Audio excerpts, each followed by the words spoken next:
A continuación, Petróleo y Desarrollo.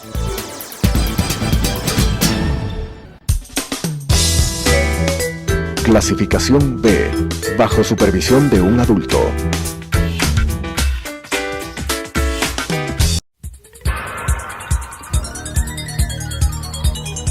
Las opiniones vertidas en este espacio por la producción y dirección del programa son de exclusiva responsabilidad de sus autores y de quienes intervienen en ellos.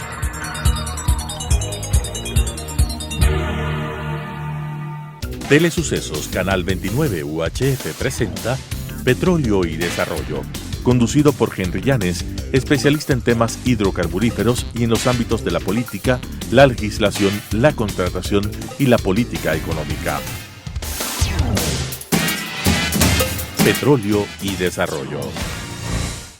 Saludos cordiales a la audiencia. Estamos en un nuevo programa de Petróleo y Desarrollo, y el objetivo de este programa es tratar con ingenieros expertos en materia petrolera. En el caso del ingeniero Ítalo Cedeño, que es un expresidente de la Sociedad Internacional de Ingenieros Petroleros y que ha trabajado tanto en el sector público como en el sector privado, es una persona de mucha experiencia que viene en este tipo de labores, yo diría, desde fines de los años 70 hasta la presente fecha.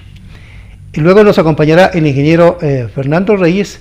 Él es vicepresidente del Colegio de Ingenieros Geólogos, Minas y Petróleos y Ambiental de Pichincha. Él es asimismo una persona de amplia experiencia que viene desde los años 80, años 90 hasta la actualidad, trabajando tanto en el sector privado como en el sector público. Y finalmente nos va a acompañar el ingeniero David Almeida, quien es presidente de la Asociación de Trabajadores Petroleros, tanto del sector privado como del sector público. Así que bienvenidos a los tres. Vamos a entrar inmediatamente en la temática.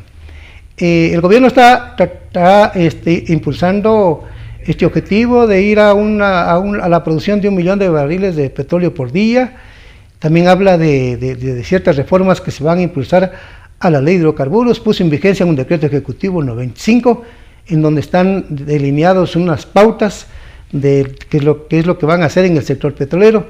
Son pautas de carácter general y no hay que pensar que ese decreto ejecutivo será el instrumento para realizar la actividad petrolera, porque previamente tiene que reformar la ley de hidrocarburos. Entonces, de aquí en adelante vamos a abordar 3 temas que son fundamentales, ¿no?, en este análisis, ¿no? Lo uno, lo que tiene que ver con los costos y la distribución de la renta petrolera, que sea parte de este programa. En un segundo programa vamos a hacer un análisis comparativo de los costos y de la ganancia que tiene Ecopetrol de Colombia con Petroecuador, y en un tercer programa vamos a analizar la reforma, lo que van a sugerir los 3 ingenieros sobre la reforma petrolera que hay que impulsar en el Ecuador. Algo tenemos que hacer, algo tenemos que aportar, algo tenemos que direccionar para que en este país cambien las cosas. Así que voy a empezar con el ingeniero Ítalo Cedeño. Como digo, él es expresidente de la Asociación Internacional de Ingenieros Petroleros y con mucha experiencia en el sector privado y en el sector público.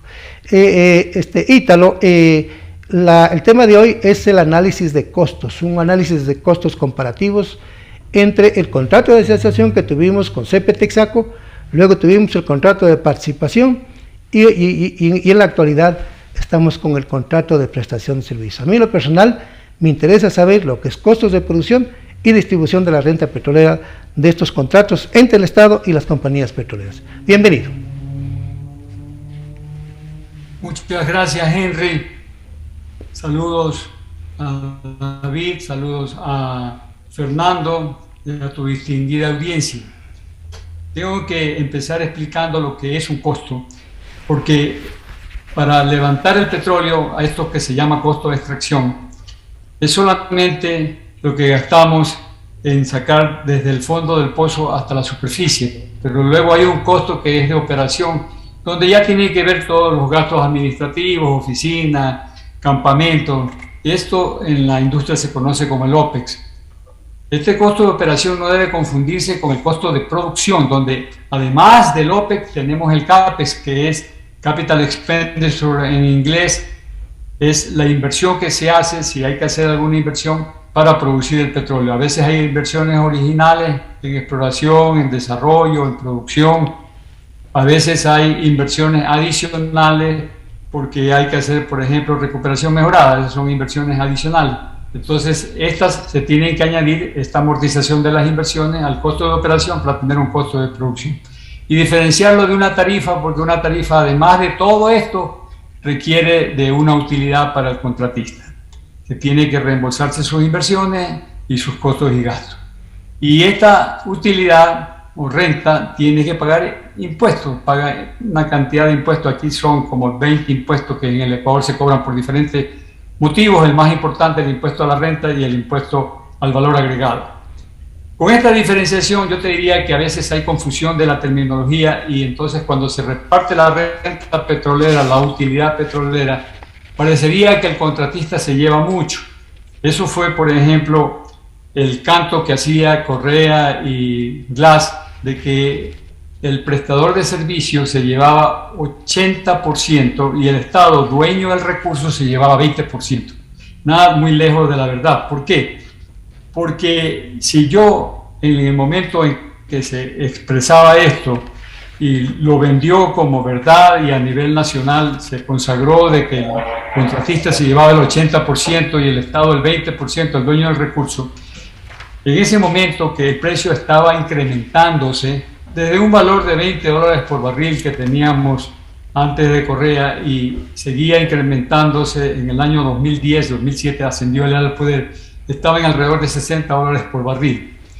Pero si yo hago la repartición de los $60 por barril, que fue cuando se tomó la determinación de pasar de contratos de prestación de servicios, perdón, de participación a prestación de servicios, y se eliminó el contrato de participación para el gobierno de Correa, ustedes los $60 lo tenían que repartir de esta manera, para que se entienda. Había una regalía en volumen, y eso es lo que tal vez confunde, porque habían contratos que tenían, por decir, 15% de participación para el Estado, otros tenían 18%, otros tenían 30%, otros tenían 40% de participación para el Estado, pero el promedio de todos los contratos era 25%. Si los $60, ¿verdad?, se le entrega 25% al Estado, eso significa que $15 por barril, $15 por barril era la regalía de volumen.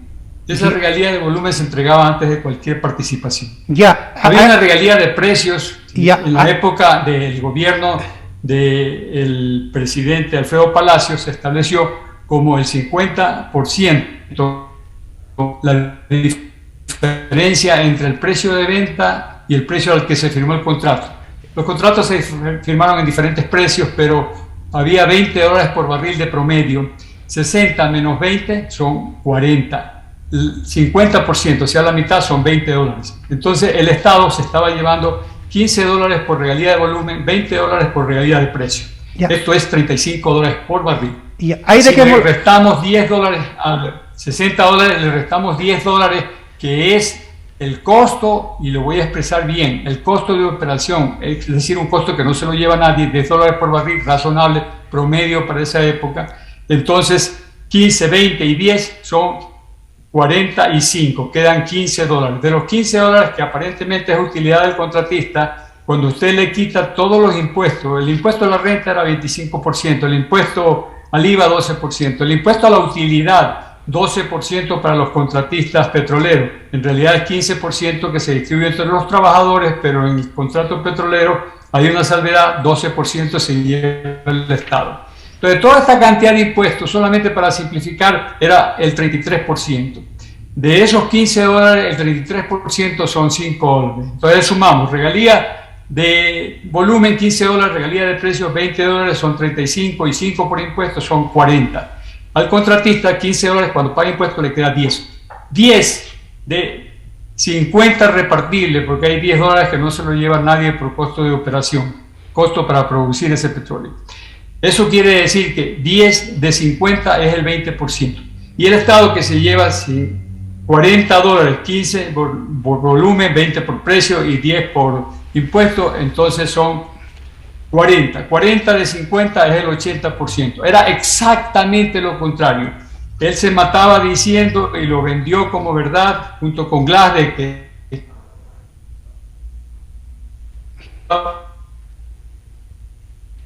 ya, quedemos allí, Danielito, quedemos allí con Ítalo, porque vamos a pasar con el ingeniero Fernando Reyes, porque hasta que se pueda bajar la saturación que tiene la señal el ingeniero Ítalo Cedeño. Ingeniero Fernando Reyes, usted ya lo ha escuchado al ingeniero Ítalo Cedeño. ¿Cuál es su opinión respecto de esto de los costos, esta diferenciación que hace él, costos de extracción, costos de operación, costos de producción y tarifa? ¿Cuál es el criterio tuyo, Fernando? Buenas tardes por todos, gracias por la oportunidad. Yo quiero hacer énfasis en lo siguiente. En 50 años de exploración y explotación de petróleo han sido 15 las modalidades contractuales que se han venido aplicando. Y entonces cada una de esos cambios obedeció normalmente a políticas gubernamentales en donde obviamente el objetivo era que el Estado se beneficie más si es que, por ejemplo, se le liberaba de las inversiones. Y el resultado al final del día es de que siempre hemos venido de más a menos.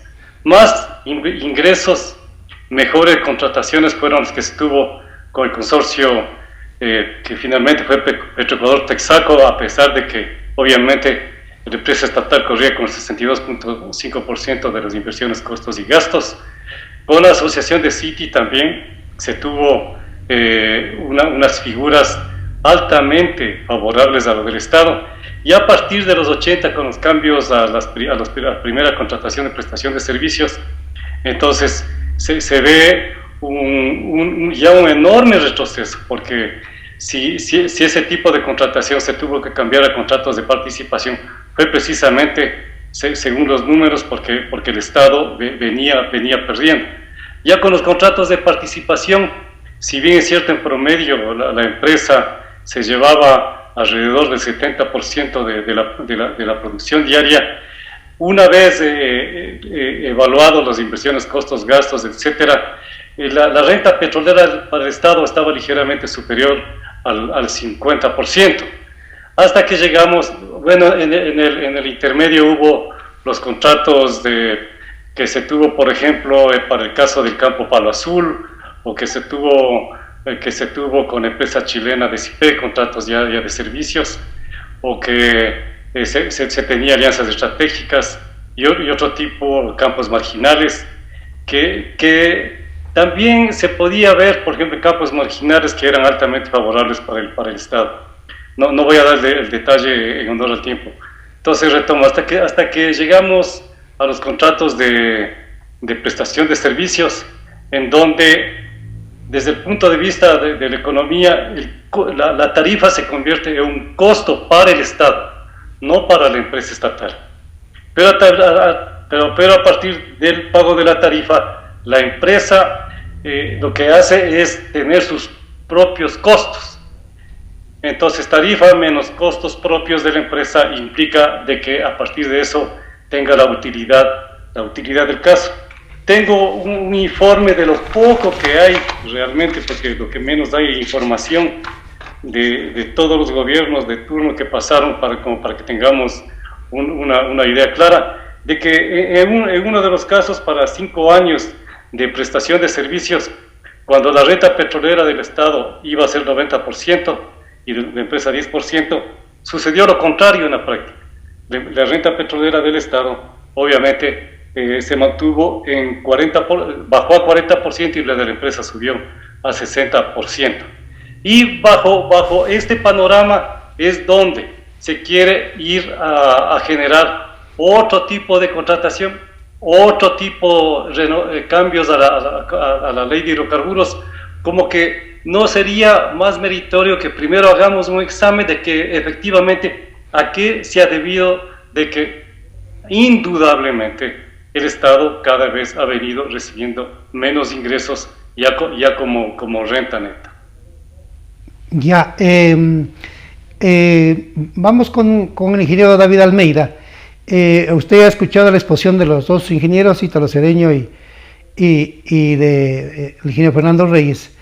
pero yo sigo con la inquietud y sobre todo la audiencia. Lo que acaba de decir el ingeniero Fernando Reyes, no hay estudios detallados y comparados entre costos del contrato de prestación de servicios y del contrato de participación y la renta que ha recibido el Estado de los dos contratos y cuánto ha recibido la compañía. Y tómese en cuenta que en estos dos contratos las compañías no pagan regalías petroleras, ¿no? Y se les bajó el impuesto a la renta de lo que se pagaba con Texaco, ¿no? ¿Cuál es su criterio? Porque este es un tema que le deberíamos explicar bien al país, porque ni los petroleros que están vinculados a esta actividad conocen cuáles son los costos y cuál es la distribución de la renta petrolera. Si los ingenieros o todos los técnicos que están vinculados a la industria petrolera no conocen estas cosas, peor el común de los denominadores de este país, que no tiene idea de lo que es la actividad petrolera. Así que, estimado David, bienvenido. Gracias, Henry. Saludos también a mis distinguidos panelistas. Un honor compartir panel con ustedes. Ítalo, Fernando, como siempre, un saludo. A ver, yo creo que es importante primero analizar en el contexto en el que se han dado las diferentes figuras, porque uno era el contexto en el que se firmó el contrato de asociación entre CEP y Texaco, cuando nuestra industria tenía que desarrollarse desde cero y donde no había infraestructura petrolera en lo absoluto en el oriente, ni vial, ni nada por el estilo, tenía que levantarse todo, a lo que sucede ahora, en donde ya tenemos infraestructura levantada operando ya muchos años y donde evidentemente incluso las inversiones se han amortizado. Entonces eso cambia drásticamente la realidad de los costos de producción y también la utilidad que se llevan las contratistas. En lo fundamental, lo que se discute ahora y lo que apunta el decreto 95 en la parte medular es entregar los campos petroleros en producción a la empresa privada a cambio de un contrato de participación o modificar aquellos contratos de prestación de servicios que están actualmente operando. Contratos que ya nos han demostrado también ser perjudiciales para el Estado. Yo le voy a dar algunas cifras, Henry, que se pueden calcular fácilmente a partir de los informes de ejecución presupuestaria y otras cifras publicadas también que se tiene, por ejemplo, en los informes, reportes gerenciales de la ex Petroamazonas. Por decirle algo, en este momento, el primer semestre de 2021, el costo de producción, bien lo explicaba Ítalo, el costo de producción ya incluyendo todas las inversiones y todo lo que se paga de Petroecuador es de $16,70 por barril. El costo de tarifa que se está pagando en este momento a las empresas que operan fuera de los campos de Petroecuador, es decir, a las que tienen contratos de prestación de servicios con el Ministerio de Energía, en promedio está alrededor de $32 por barril, es decir, ya el doble en cuanto a costo. Ya bien lo anotaba Fernando, estas tarifas donde las inversiones ya están devengadas se convierten ya en costos de producción. Y lo que sucede en este momento es que en la práctica, cuando se ha concesionado campos en producción, que ya tenemos esto realizado desde el año 2012 a cambio de una tarifa por inversiones, lo que termina ocurriendo es que la inversión sale de la misma tarifa que pagamos como Petroecuador, es decir, no es que haya una inyección de recursos frescos desde una empresa privada, y segundo, que termina repartiéndose finalmente la utilidad con el privado, no las inversiones. Es así que nosotros analizamos con cifras del reporte gerencial de la ex Petroamazonas 2018, que fueron las últimas que se publicaron de renta petrolera, y observamos que, por ejemplo, para el campo Sacha, que producía una renta petrolera de $56 por barril, frente al campo Auca, que era el campo que se entregó a la delegación, a la iniciativa privada, entregaba $29 por barril de renta, es decir, 47% menor. Entonces, en la práctica, en una industria madura como la nuestra, desarrollada con infraestructura, entregar los campos en producción al sector privado es haber asumido nosotros el riesgo operativo, haber asumido nosotros las inversiones iniciales para luego entregarle nada más la utilidad al sector privado y compartirla directamente con ellos. Es decir, el Estado no saca ningún beneficio de esa operación. Ya, vamos con Ítalo. 2 minutos porque no nos podemos exceder. Ítalo, te rogaría que tengas cuidado con el tiempo. Vamos a hacer 2 programas más, o a lo mejor más, a efectos de desglosar bien esta cosa. En el contrato de asociación, querido Ítalo, con el consorcio CEPE Texaco, yo trabajé a inicios de los 80 ya en CEPE, ahí te conocí a ti y conocí a muchos ingenieros. Entonces, observando el contrato del consorcio con la Texaco, habían dos parámetros bien claros con ese contrato. El 62.5% de participación accionaria del Estado ecuatoriano a través de CEPE, y la compañía participaba del 37.5%. Y Texaco pagaba, de acuerdo a los datos del doctor Arauz, ¿no?, 87% del impuesto a la renta, 2% por la concesión Coca, y más las utilidades de los trabajadores, etc. El Estado, según el doctor Arauz, con cifras oficiales, dice que recibía el 93%, sumado producción más impuestos de un barril de petróleo que se explotó con la compañía Texaco en el marco de un consorcio. De ahí para adelante, yo no he visto datos precisos de que el Ministerio de Economía o del Ministerio de Recursos Naturales no renovables, como hoy se denomina, antes Ministerio de Minas y Petróleos, antes Ministerio de Petróleos, etcétera, pero ni el Ministro de Economía y Finanzas, ni el Ministro del área petrolera han presentado datos sobre costos de producción y distribución de la renta petrolera.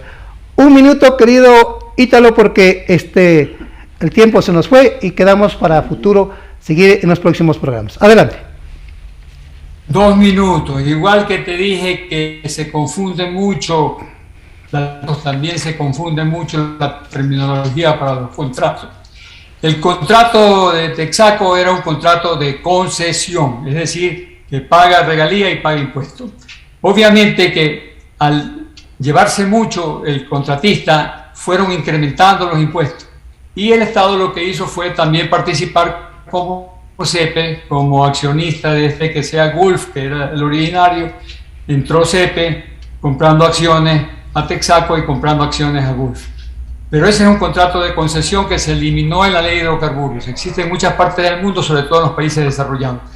El contrato de prestación de servicios se estableció en el año 83, el contrato de participación en el año 95, y se volvió a un contrato de prestación de servicios con tarifa en el año 2010. Esos son los tipos de contratos, están en el artículo 2 de la ley de hidrocarburos.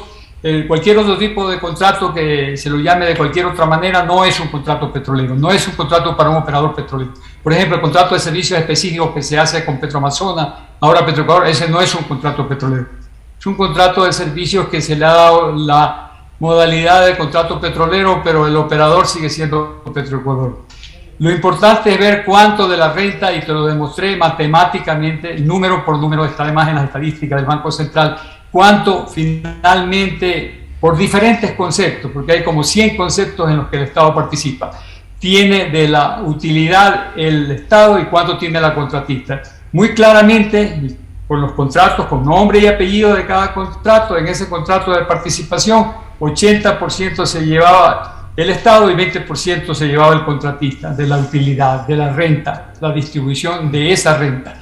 Obviamente que entonces le convenía irse a un contrato de prestación de tarifa. ¿Por qué? Porque el petróleo estaba incrementando y no es muy difícil imaginarse que mientras más grande es el precio del petróleo, el contrato de prestación de servicios es mejor. Yo el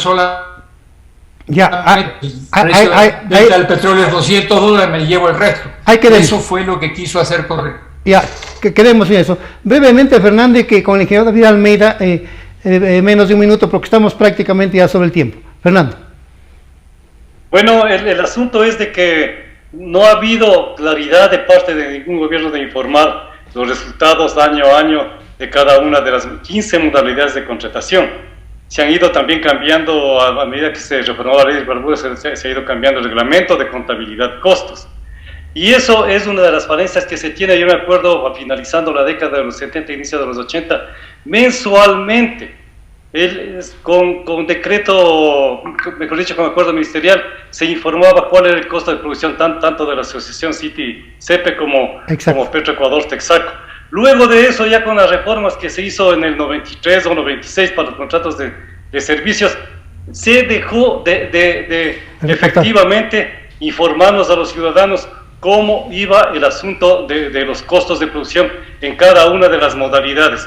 Y hasta que llegamos a la situación actual, en donde antes de dar, digamos, un paso que a lo mejor no es lo aconsejable, la recomendación que le venimos haciendo al gobierno es que efectivamente nos demuestre de que la entrega de los campos de producción es lo que nos conviene a los ecuatorianos, tanto desde el punto de vista económico como productivo. Correcto. Ingeniero David Almeida, con usted concluimos, menos un minutito máximo. Sí.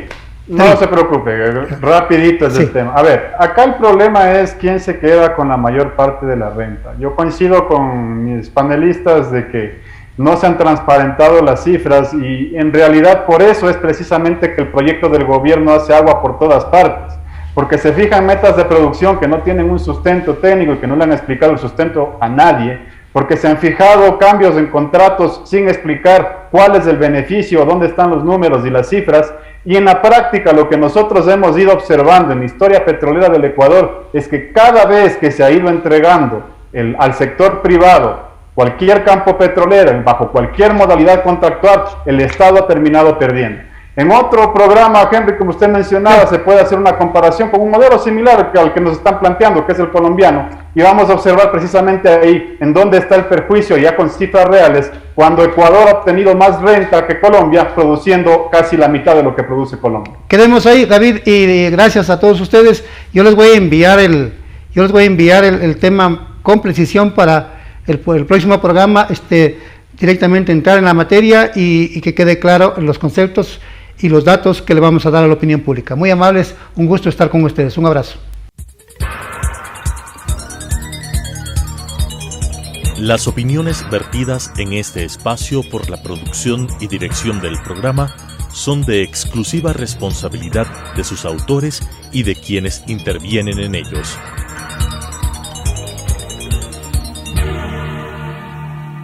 Telesucesos Canal 29 UHF presentó Petróleo y Desarrollo, conducido por Henry Llanes, especialista en temas hidrocarburíferos y en los ámbitos de la política, la legislación, la contratación y la política económica.